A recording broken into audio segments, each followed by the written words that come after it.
Okay, I'd like to call this meeting of the Planning Commission on March the 6th to order. So I guess members of the public can participate in the meeting. We know all that, or should be able to get online.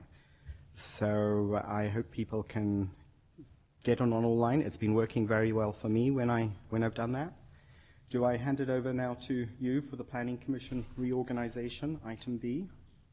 Thank you, Chair Hancock. Yes, so item B on the agenda this evening is the Planning Commission reorganization. So as indicated by Rule 1 of the Planning Commission bylaws, typically at the second meeting in January, which we didn't have any meetings in February, and because we did not have a full commission at the second meeting in January, that item has slipped to today, where we reorganize the Planning Commission in response to new commissioners being appointed and choose a new chair and vice chair. Historically, we would follow the City Council's practice of the most tenured commissioner being the chair, and then a vice chair who also has some experience being nominated. But again, it's a nomination process. We don't have to follow that. But what I would encourage is the commission to have a brief discussion about maybe individual commissioners' interest in being the chair or vice chair. We have had a recent resignation of Commissioner Moore, so we are down to 4 planning commissioners, and I believe Mr.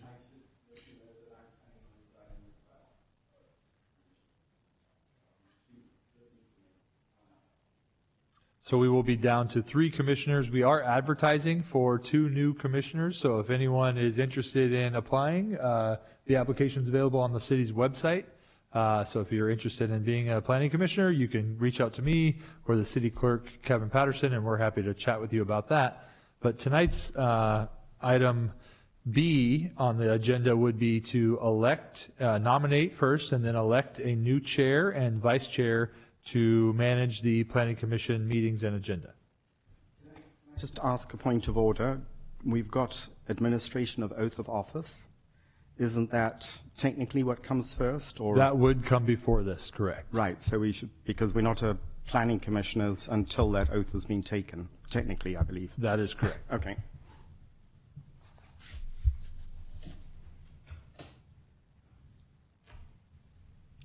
So our city clerk will administer the oath of order to our two new commissioners, Mr. Ed Gilardi and Mrs. Michelle or Shelley Berman. So welcome. Thank you. Welcome.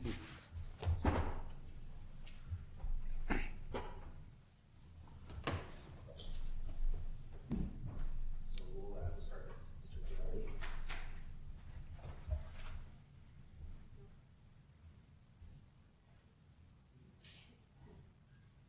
right.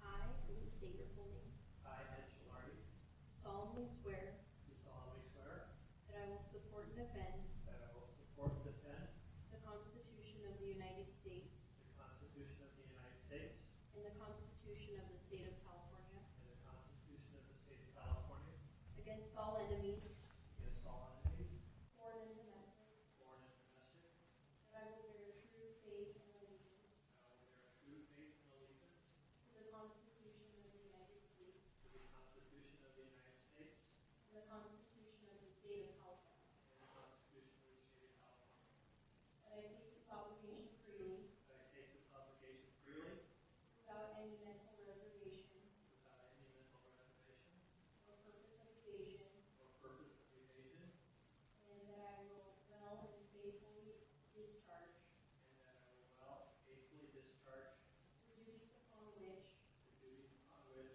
I am about to enter. I'm about to enter.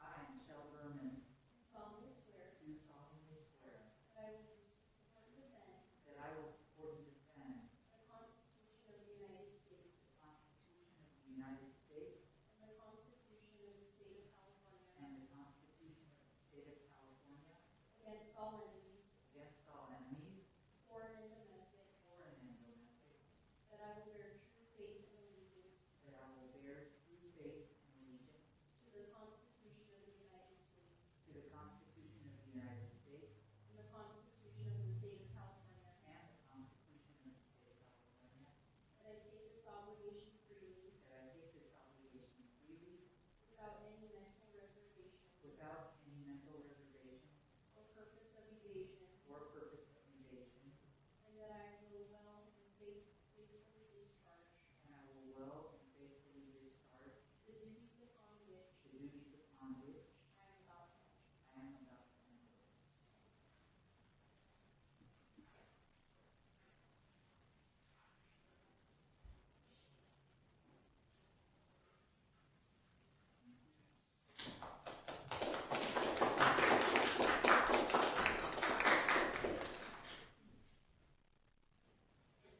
Well, welcome. Now we have at least a reasonable planning commission. I think Lisa also has got some family issues tonight, and so she did say that she may not be able to come, and I think she indicated that. So it's us four that's here. Do you want to take it away then? And Yeah, so now that was item Planning Commission reorganization B. Item A, administration of the oath of office to our two new commissioners. Thank you very much for volunteering. And then now we'll move on to reorganization for the calendar year 2023. So this will be a one-year commitment for the new chair and vice chair.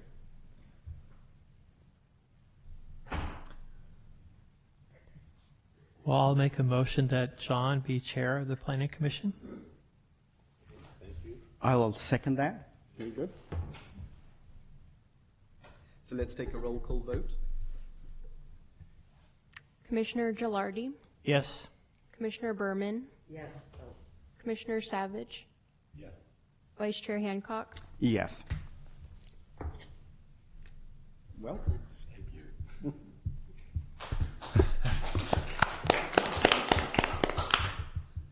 we can switch now, or just switch the labels?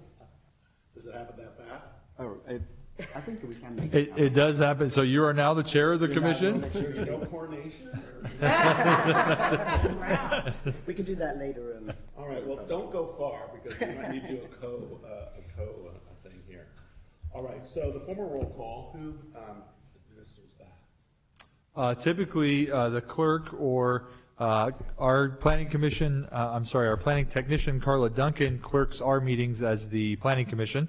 Mr. Patterson's here formally to assist, but we've already... I'm going to call for the vice chair. Yeah, so now we're going to move on to the vice chair. Okay.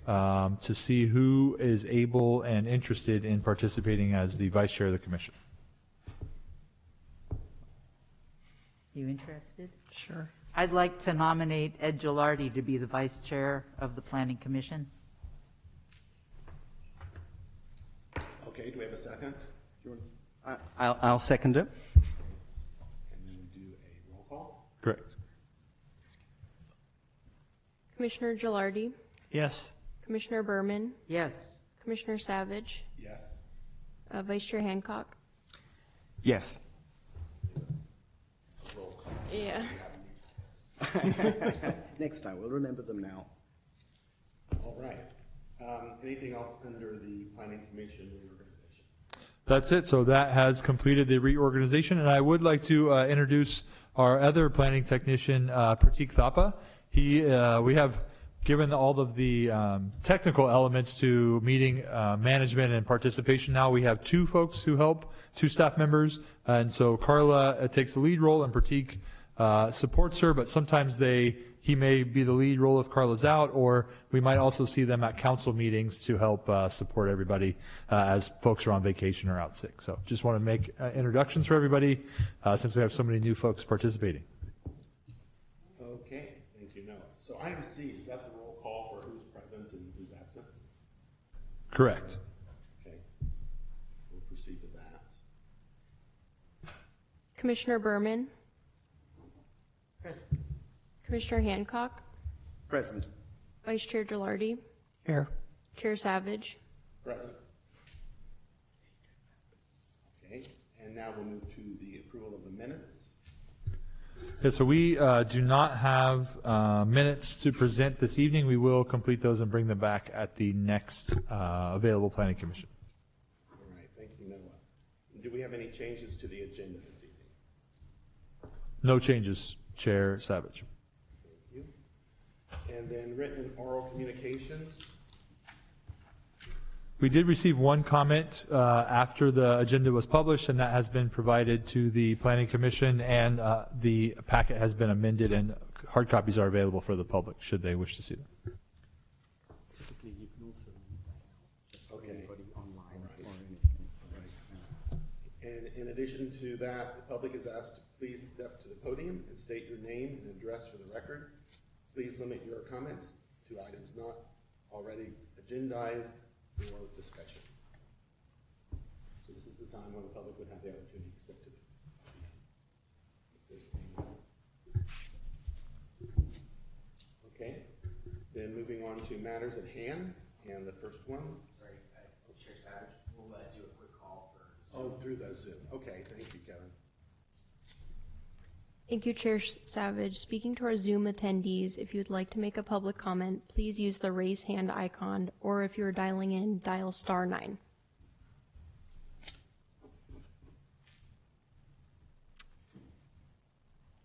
Thank you, Chair Savage. That'll end public comment. All right, thank you, Carla. So matters at hand. Associate Planner Autumn Buss has this item.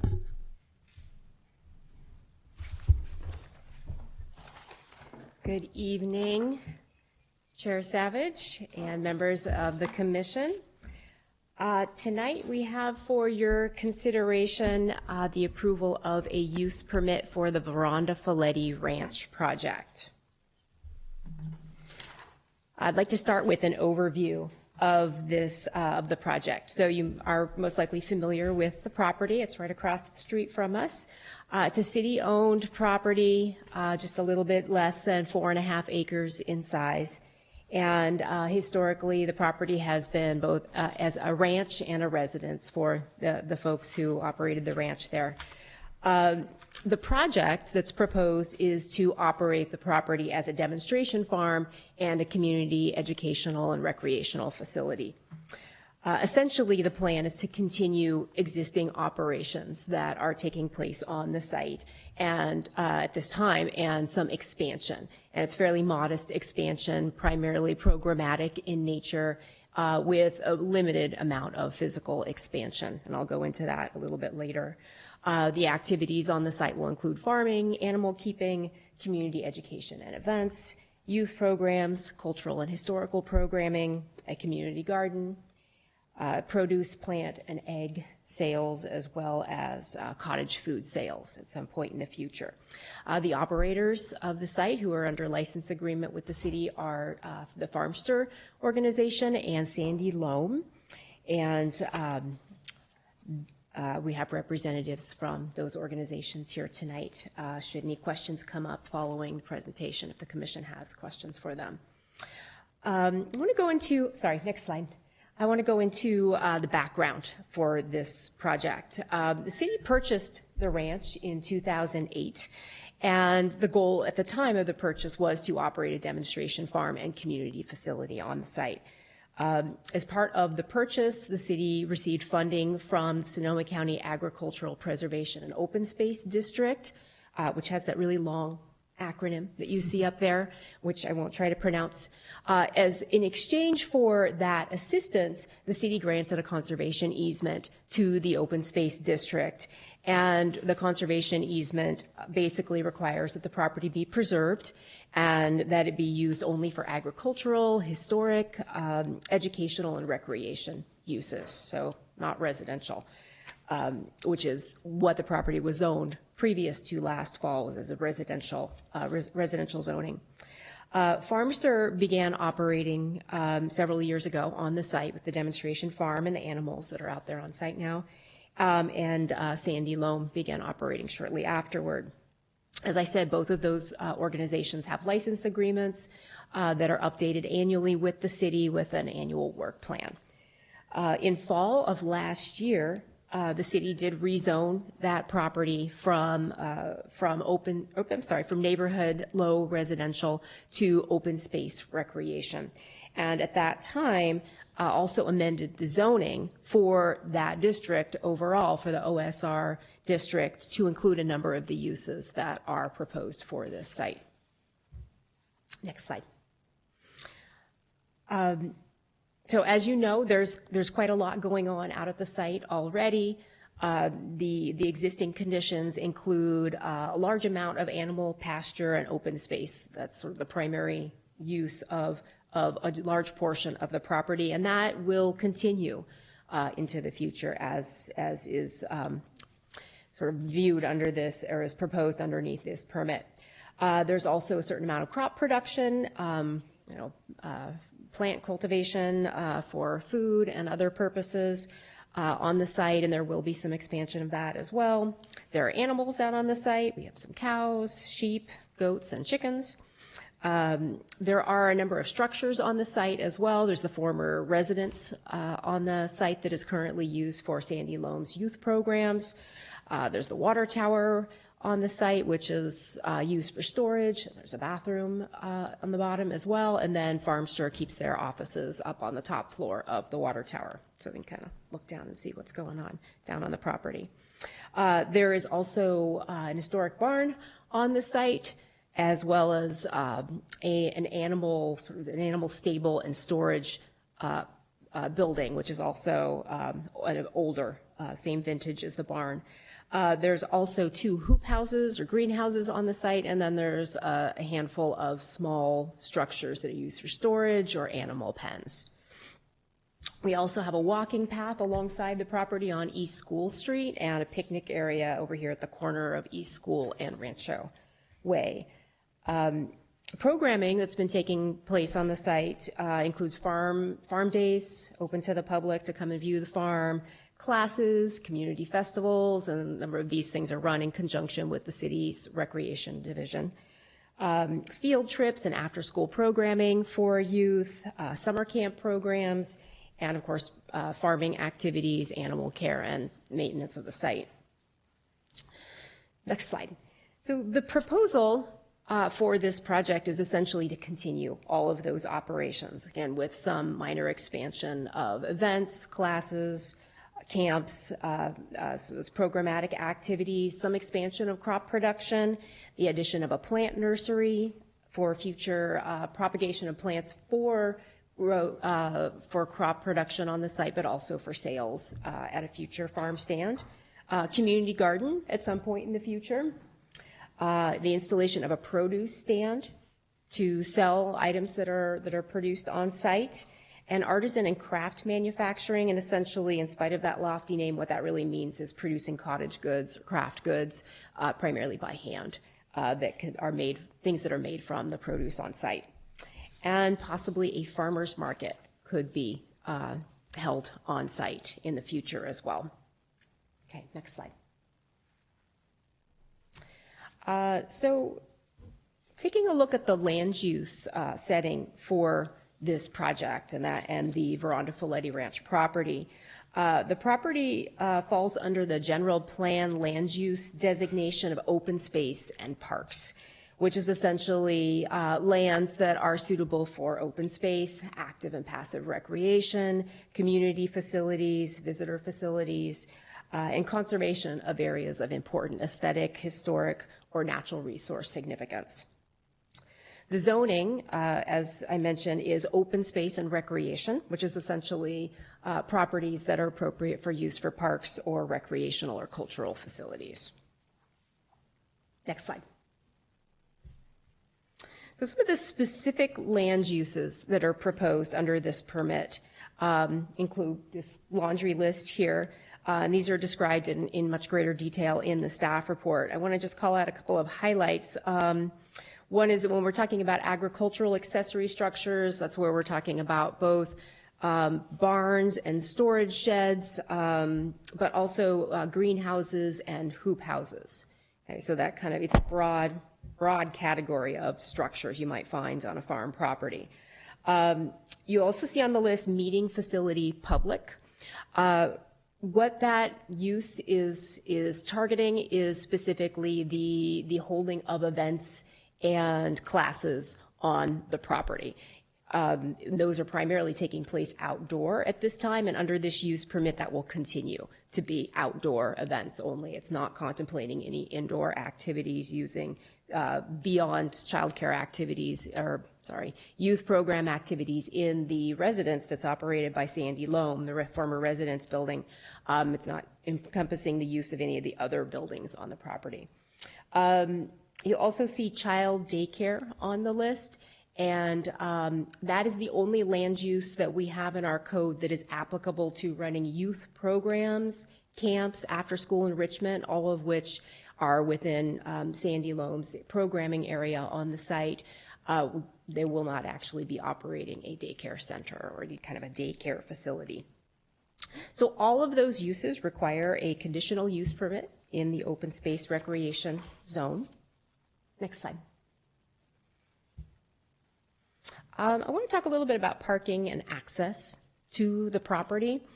So right now that property has approximately four, maybe five in a pinch, unpaved parking spaces that are in the central area of the property, and they're accessed off of West Sierra.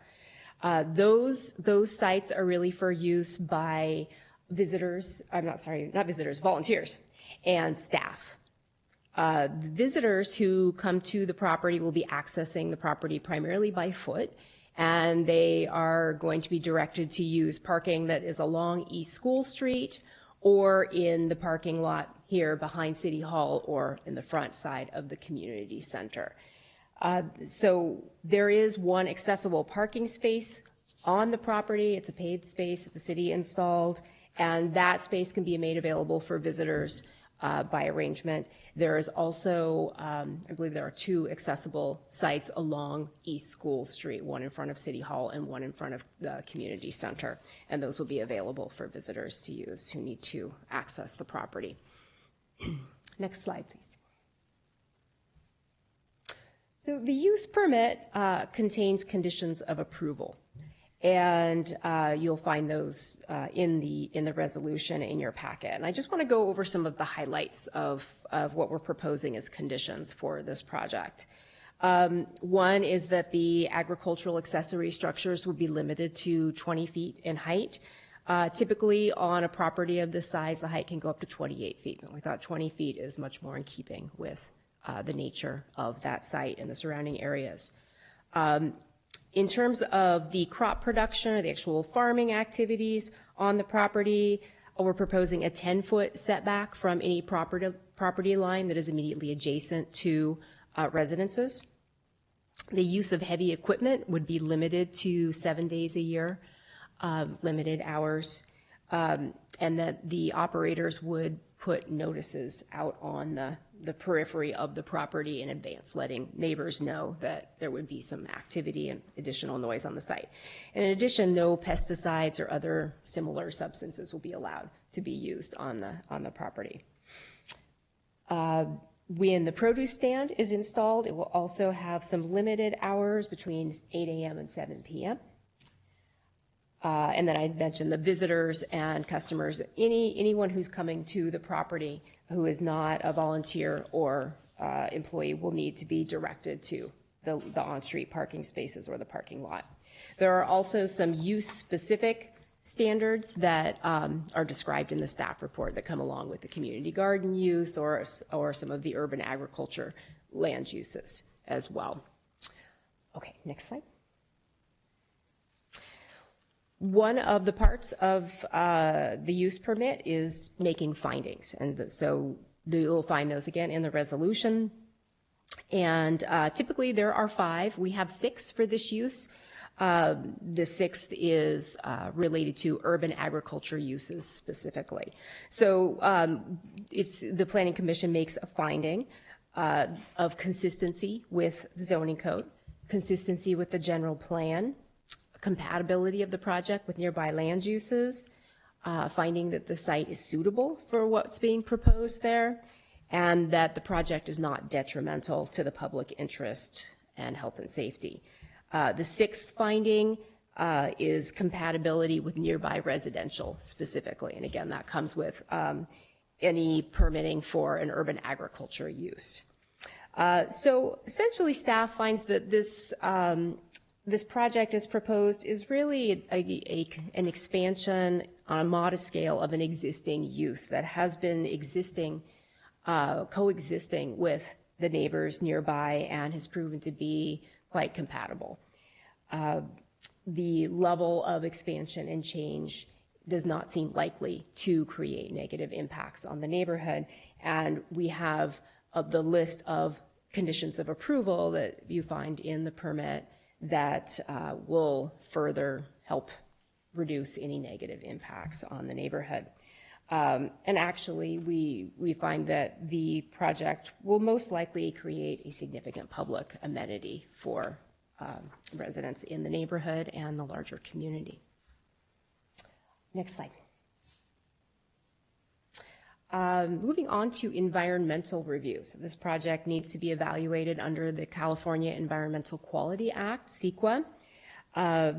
We believe that the project is categorically exempt pursuant to CEQA Section 15301, which relates to existing facilities, and Section 15303, which relates to the conversion of small structures.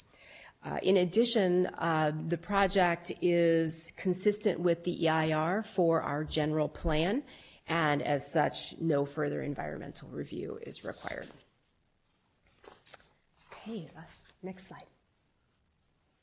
So finally, we do recommend that the Planning Commission hold a public hearing and consider a resolution approving a use permit for operation of a demonstration farm and community recreational and educational facility.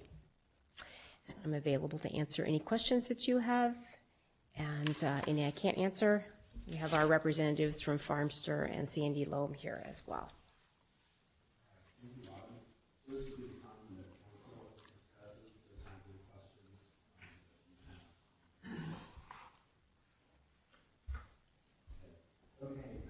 Thank you very much. Very good there. I've got a question on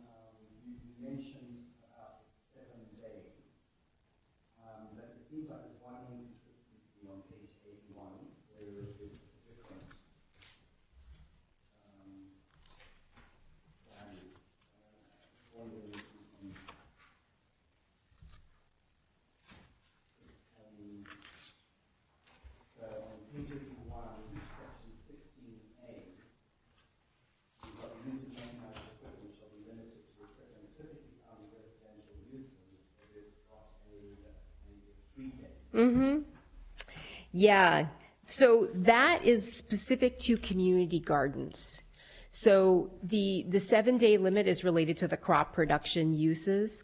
And when we get to the point where a community garden is installed on site, it will be a discrete area of the property delineated as the community garden, and it will be subject to the standards that you see there on that page, 16, A, B, C, and D. The crop production land use, which we'll be able to distinguish and be able to, in consultation with Farmster, identify that that area can only see 7 days of equipment use. Sorry to interrupt. Commissioner Hancock, can you make sure to turn on your microphone? Oh, Thank you. Thank you very much. Sorry about that. So that's under condition 8. I see that it says 7 days. Good. There's no disconnect then. Okay. Okay, thank you, Commissioner Neal. Any other questions? Ed? Yeah, Autumn, I was looking at the permit from when we bought the property from Open Space District, and it talks about approval of agreements. So this does not need to be forwarded to them for approval? No, this doesn't fall under the category of an agreement. That would refer to like our license agreements with Farmster and Sandy Loam, or actually their parent company is Cotati. So yes, the Open Space District does need to okay those license agreements for operation on the property. The use permit is really the city's review of the applicability of a project under the general plan and the zoning code, and basically saying that what is going to be happening there is consistent with our rules. So it's not an agreement that the Open Space District is interested in seeing, because this is, well, I'm sure they might be interested in it, but they don't need to see it because this is a fulfillment of the work plan that they have agreed upon with the city. All right, thank you. And then the letter that we got from the Folletti's granddaughter regarding the setbacks, how does that get addressed? So there are conditions on the property which we would call existing non-conforming uses or conditions, and those are mostly related to what is happening along that property line, specifically related to some of the animal enclosures. And so, we've discussed that with Farmster and with Sandy Loam, and it will be part of their work over the next process or next cycle or two of their work plans to be moving those facilities away from the property lines to be within the required setbacks. And then do you respond to this letter and let them know that we're addressing these issues? Yes. Okay, yes. thank you. She sent that, the letter came directly to me, and I responded and let her know. And and I believe that she is also in contact with Farmster. Is that correct? Yeah. So there's definitely an open line of communication there, and we'll be following up with her to make sure that everything is moving along the property line there.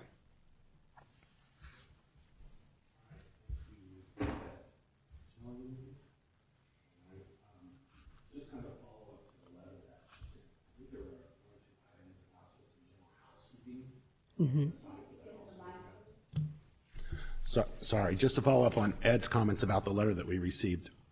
There were some comments around general housekeeping, and is that also addressed and being taken care of? Yes. Okay. Yeah, absolutely. And one of the conditions of the permit is to maintain the site in a neat and tidy fashion and reduce clutter. And I think that as this use permit is approved and Farmster and Sandy Loam become to get even more up to speed in their operations, we'll see more and more of those pieces coming together. Okay, thank you. Then a month or two ago, we changed some agricultural rules in some areas of the city. Does this fall in that area that we made those changes? Yes, okay. Absolutely. Because for residential situations, I think there were different produce stand parameters. And we're okay with this having a 7-day-a-week or actually 7 a.m. to 7 p.m., in, where I think the residentials are more restricted, like 1 or 2 days a week, something like that. Yes. So we've addressed all that and aware Yes, of that. Okay. absolutely. And yes, good point. So there are different rules associated with residential zoned properties. Okay. And so what will be happening on this property is what we call the crop production land use, where standards are set specifically by the use permit. Okay. And so that's what we're doing here, is setting these standards, and the 7 days a year equipment use is kind of like that's the maximum that they'll be allowed.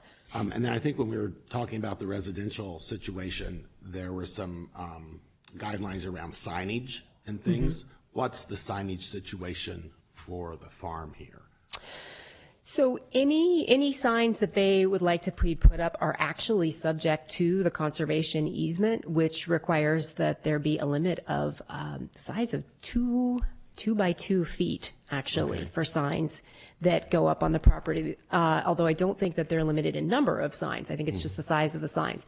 And on top of that, a sign permit would be required. Okay. So, there will be additional review for any signage that goes up on the property. All right, great. Then do we move to any public comment, or, okay, oh, sorry, Neil? So very briefly, I know this is largely a project of the city, but there is a mention of fees here. How does the use fees work when it's essentially the city organizing this? I will ask our director to speak to that. So the city did not require Sandy Loam or Farmster to pay the application fee for the use permit. We reviewed this kind of as an extension of the license agreement that the city council's already approved. And then it would allow them to retain any revenue they receive through sales at the farm stand or those types of things. Those would be supporting their nonprofit activities. Thank you. Yes, Ed? Autumn, one additional question. In regards to setbacks, the smaller existing barn is right there on the property line, so would that restrict the use of that barn? That's a good question. I mean, since it is not a structure that we're planning on moving, it is an existing non-conforming use on the site. So I think that what will probably happen is that, what they have on the site right now are some other structures that are more temporary in nature, much more recent vintage, and those will be the ones that are migrated away from the property line. Right. With the building, the barn-like structure, the older structure that comes right up to the property line, there is some interest in some animal stables in that property, as I understand it. Those uses would probably need to be, I'm not sure, we would need to configure that those are at the far end of the property. I'm not sure exactly yet how that will work. The programming for that building is still somewhat undecided. Okay, so, thank you. Do you want to speak to the use of that shed for the stables, Dustin, at all?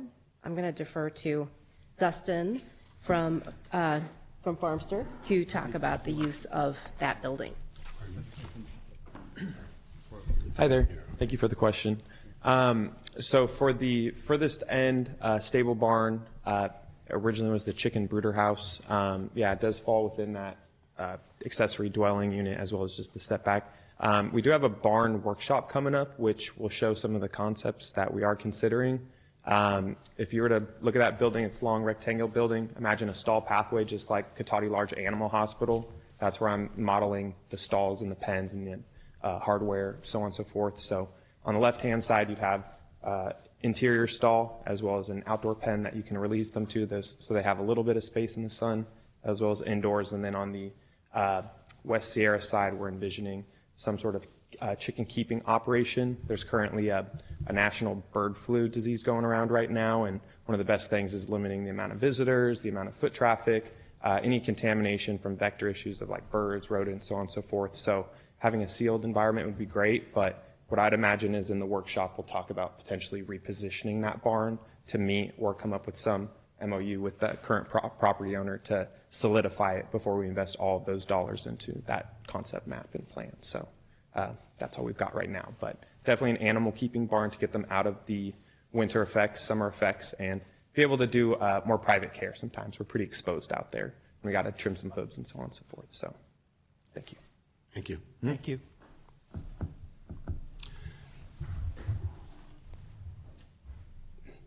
Anything else from the council members? No. Okay. Shelley?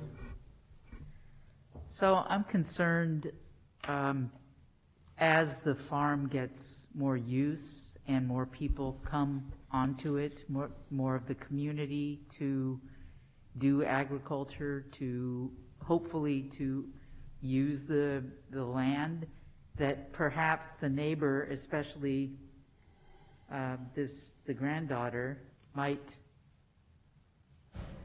not appreciate the noise or something else. So I wonder about reaching out to her and having her be a part of the process in some way, having her involved so that as it gets more use and there is more noise, there will be noise.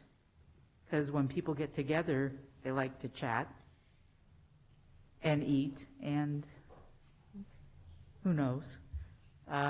So I wonder about reaching out to her and having her become a part of the process. So that's, yeah, absolutely. We will be doing that. And I also want to note that it's the great thing about the city being the property owner is that ultimately it's up to the city what happens there. And so, we have the use permit to kind of can set the box within which these activities can take place. But if there are still tweaks that need to happen, the city gets to decide. So we do have a lot of control what happens there, and so obviously there's going to be a lot of sensitivity to impacts on the neighbors because of what was planned for the property. All right, thank you, Autumn. Now would be the time for public comment. If anyone wants to step forward and have any public comment.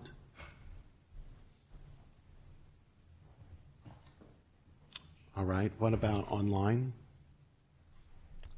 Thank you, Chair Savage. Speaking to our Zoom attendees, if you'd like to make a public comment, please use the raise hand icon, or if you're dialing in, dial *9.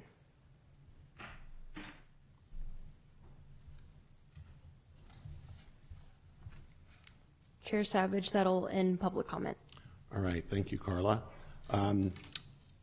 Just to note that the resolution we're considering is on page 76 of our packet, I believe. So is there a motion on this resolution? Well, we can discuss it. Discuss it here more? Yeah. Okay. I think, and so the process is usually ask questions beforehand. Okay. And then have public comment. Okay. And then let the commission discuss Okay, it. all right. I think. And so I'll kick it That off. sounds good, please. So I very much support the resolution, support the operation with the farmster, and the uses of the property. I have known other places that have done very similar things. There was a very significant farm that I was involved in 40 years ago, a private urban farm that was very similar in lots of ways to this. So I think it's following on in a good tradition and allows people and young people to really get a good connection with nature. Mm-hmm.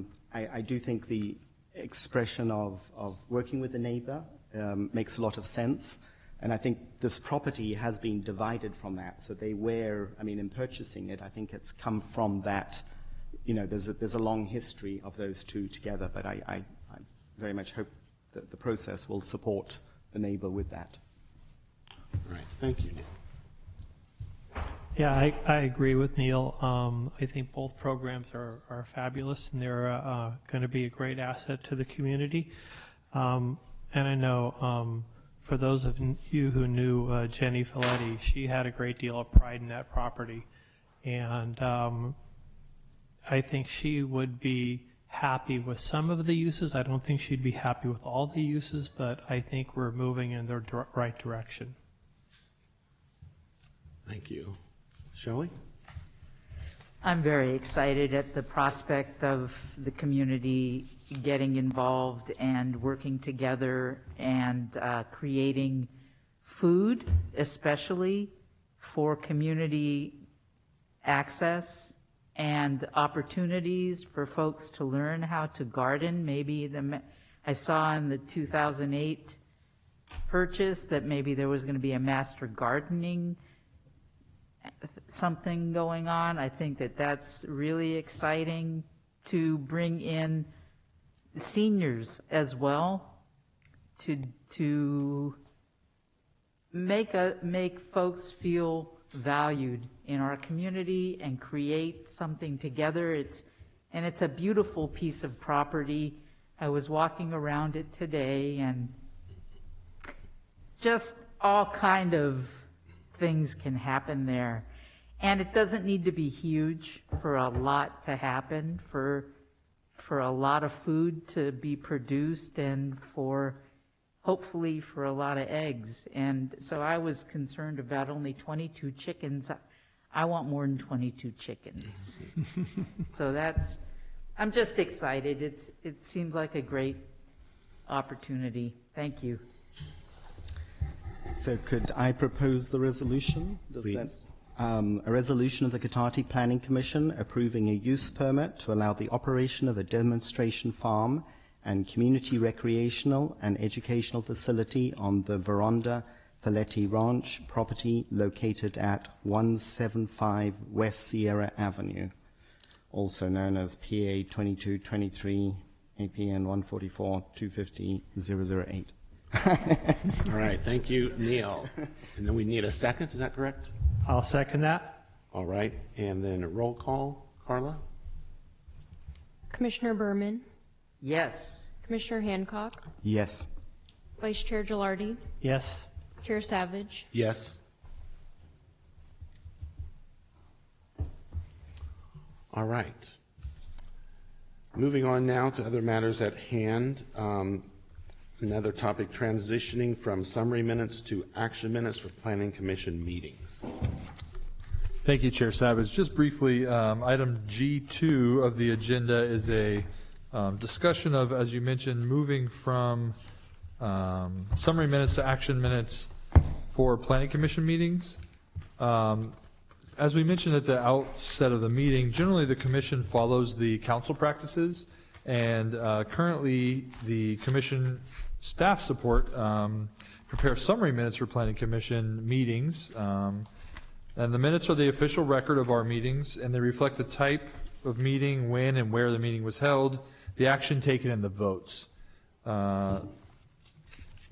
Under general law cities, the city clerk is required to keep a record of these proceedings and all other associated board and commission meetings, such as the Planning Commission. But the government code does not specify a format. I don't even know how long, but several years ago, the city council transitioned to action minutes to kind of streamline and clarify the process for record keeping for the meetings of the council, but the Planning Commission did not follow suit at that time. It's my understanding it was a request of the previous director not to, but as identified in the staff report, it is a fair amount of effort to create summary minutes. And in today's era of digital record keeping, the meeting being televised, available via video archive for other folks to review, we are planning to transition to action minutes for the Planning Commission to both reduce the burden of effort on staff, but then also to be consistent with the City Council record keeping format. And again, much more detail can be obtained from any interested member of the public or actually staff who want to go back and recall what happened at those meetings by watching the video archive. So this is just a receive and file report to the Planning Commission to let you know of that transition. We thought it was a good time with new support staff coming on, also a new transition with the council and the commission, and so we just wanted to raise the awareness of the community and the commission that we will be transitioning to action minutes. All right, thank you, Noah. Is this something we need to have question and discussions on or more informational? Well, it's a receive and file report, but obviously if there is concern or there's a desire for discussion or questions, we are available. Okay. Yes, I'd just like to make a comment that the Planning Commission, I believe, is basically an advisory body. And so really the question is, how does it advise the council, and particularly when we had the cottage ordinance recently that came through, are those minutes part of that advisory process? That's an excellent question, and I think a good point. So those minutes are part of the process. However, when staff writes the reports, as Commissioner Hancock points out, often many projects require a review by the Planning Commission and then recommendation to the City Council from the Commission. And staff will summarize the discussion that was held by the Commission, concerns that were raised, all those things in the report that's presented to the City Council and in our presentation. The minutes are provided, but I believe a majority of the kind of informational presentation of the Commission discussion is provided by staff through their report, presentation, and analysis of those things. Thank you. Yeah, I mean, I would encourage some more detail from the Planning Commission because I think that helps, and it certainly helped recently going back. There was the one item that I brought up at the council that you have actually identified here that needed some research to determine that there was another course of action needed. The EV charging question that came up. So there was a very useful process there to know that this item had been spoken to previously and then go back and have a look at it. So thank you. Any other questions or comments from Commission? Nope. All right. Any other matters before we move on to reports by staff? All right, let's move on to reports by staff. Just briefly, I just want to highlight that we will be holding a meeting on March 20th, so be ready for the public and commissioners, be ready. We will be presenting the capital improvement program of the Public Works Department to the Planning Commission.